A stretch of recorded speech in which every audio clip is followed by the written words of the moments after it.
how important even just a couple of days working with Jaron Boots Ennis is going to be for Canelo, just to see a bit of the tempo, a bit of that switching of stance, because let's be honest, there's not many guys that Canelo has fought that have fought out of both stances and done it as fluidly as Boots Ennis or as Bud Crawford will do in there. Bien, bien hecho. Bonita pinta otra vez ahí. No te la cambias.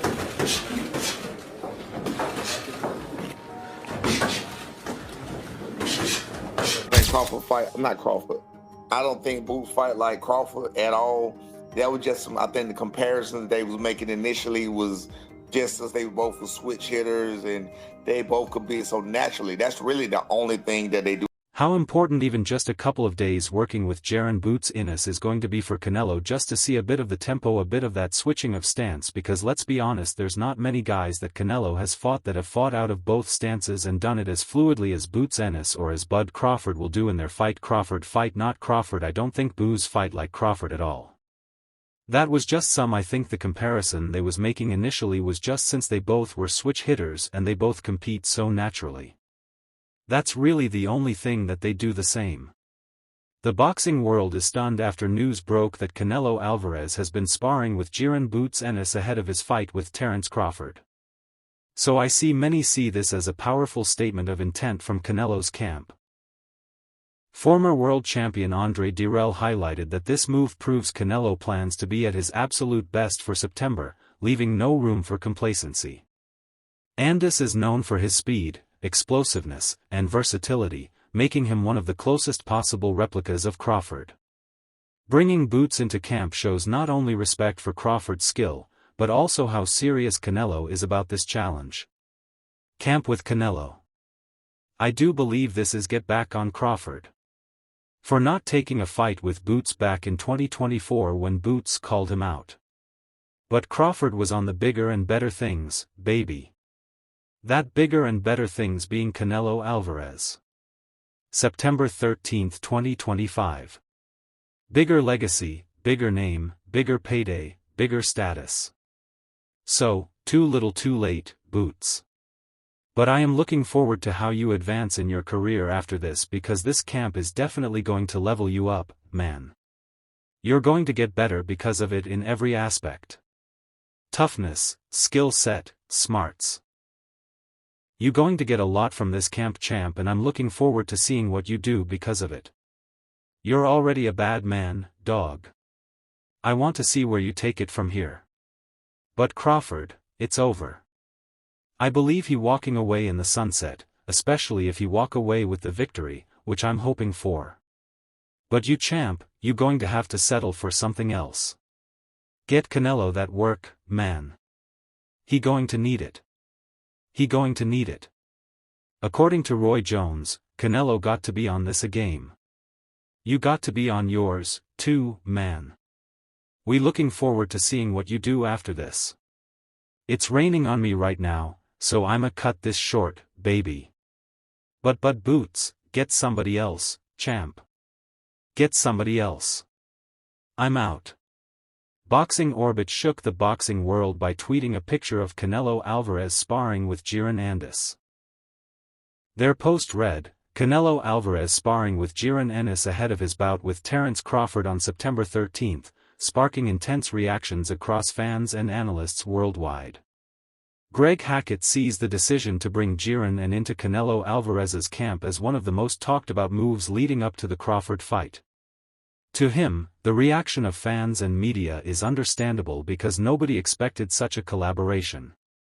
At first glance, it might look like a curious or even amusing choice, but Hackett emphasizes that there is nothing random about it. Canelo is preparing for an opponent like Terence Crawford, who thrives on ambition, adaptability, and relentless drive. In that sense, sparring with Boots is a calculated attempt to simulate the energy and intensity that Crawford brings into a fight. Hackett underlines that is not just another sparring partner. He is one of the brightest young stars in boxing. Known for his speed, explosiveness, and hunger to prove himself. By surrounding himself with that kind of challenge in camp, Canelo is ensuring he is pushed every day in ways that matter. For Hackett, what people dismiss as a camp gimmick is actually part of a well-thought-out plan. He believes Canelo's team is showing their respect for Crawford by choosing preparation that leaves no room for surprises when fight night arrives. I don't know. I don't know. Because there's things I know about camp and how they want things to go. So, is it going to be that way? Is y'all gonna try to alter the camp or y'all gonna let them go, or is y'all looking to steal? Give me the psychology behind both sides. What does Jaronis get from this? Where's Canelo Alvarez get from this? I mean Jaronis get from it being in with the elite, a guy who's prepared for everything. One thing you can't say about Canelo is that he hasn't seen something. Canelo's seen southpaws.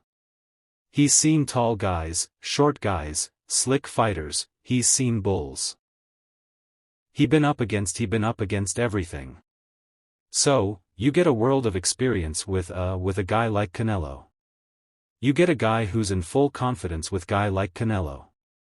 So, I with that type of boxing, would see Canelo really not worried about so much of what Boots trying to do to him, but really just paying attention to him.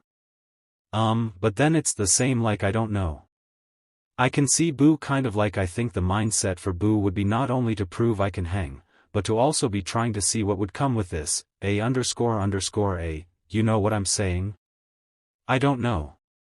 But I don't think I would do that. I don't know.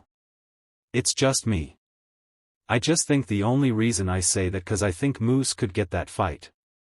I think Moose could end up in a fight with Canelo. And I'm saying that because you know the reason I say I wouldn't do it is because I wouldn't spar you and then here go a year later they fighting. And doesn't for as much as it does for Canelo. It does for Boots though, right? If that were to be the case. Yeah. But there's so many ways it could go. And what I'm saying is if I was to be where Boots is right now, if one thing we can all agree on, everybody hate Boots right now. They mad at Booze, right? Jose Ben Sr. dismisses the hype surrounding Canelo's sparring choices, noting that no matter what people are saying online, his camp refuses to get distracted. In his view, the only thing that matters is what happens when the bell rings on fight night. Ben Sr. emphasizes that boxing fans often read too much into sparring partnerships, forgetting that they are simply tools for preparation. Whether Canelo sparred with Boots or someone else, it does not change the fact that Crawford is a different animal altogether. For Ben Sr., real results are not determined in sparring sessions, but under the lights in a real fight. His comments serve as a reminder that while headlines may stir excitement, experienced camps stay grounded and keep their focus on their own strategy. You know, whatever. We're not even like thinking about it anymore. And you were just like, Canelo is slipping and stuff like that. Does it make you kind of rethink Canelo and that Crawford fight to be like, well, he's really taking it serious to bring in a guy like Jonas? Well, like I said, I don't really focus on that, we stay in our lane, and try to get better ourselves and, whatever they do, whatever they decide to bring in or whatever, I'm pretty sure they have a plan. But I don't really focus on what other people do. We focus on what we do in order to get better ourselves. Because we do have a lot of things that we need to fix and get better at. So, my respects to whatever they do or whatever they're doing, but at the end of the day, I think it's a good thing, but we don't really focus on that, what other people do, like I said, we got to get better at our craft. Brian Norman offers a critical perspective, arguing that while Boots is a sensational fighter, his style does not truly mirror Terence Crawford's. He points out that the only similarities may be in their physical build and the kind of power shots they throw. Outside of that, Norman stresses their approach to boxing is vastly different. Crawford is a master of switching stances, setting traps, and executing strategies in real time. While Boots is more explosive and aggressive in his delivery, Norman cautions that sparring with Ennis may give Canelo a tough challenge, but it will not fully replicate what it feels like to face Crawford in the ring. His comments add an important counterbalance to the praise, suggesting that while useful, this camp move has its limits. I think it's good work. Crawford, I don't think Crawford fight, not Crawford, I don't think Boots fight like Crawford at all. That was just I think the comparison they was making initially was just since they both were switch hitters and they both could be so naturally. That's really the only thing that they do the same. They don't do anything else the same literally. So, I never understood the comparison in that myself. But I think it's still a good look because all work is good work and you want the best work. You feel what I'm saying? So, if Jarone's is supposed to be the best work even though he was a 47-pounder and now going up to 54, which is the same thing that Crawford was. I don't know, man. I don't know. But I do think that Boo getting a lot of unnecessary backlash about doing it though. I don't agree with the backlash she getting about, you know what I'm saying? Going to sport, getting that paycheck, getting that experience cause I think he needed it anyway. I've always talked trash about him always standing in Philly, hiding in Philly. He don't want to go outside the sport. He don't want to go outside to do nothing else. So, in this case right here, I think it's well needed for his career. It's needed for the building of a fighter. You know what I'm saying? You got to go out, you got to go in certain different types of territories and, you know, places and get that kind of work. So, I mean, I think Boo's getting a lot of unnecessary criticism and if I'm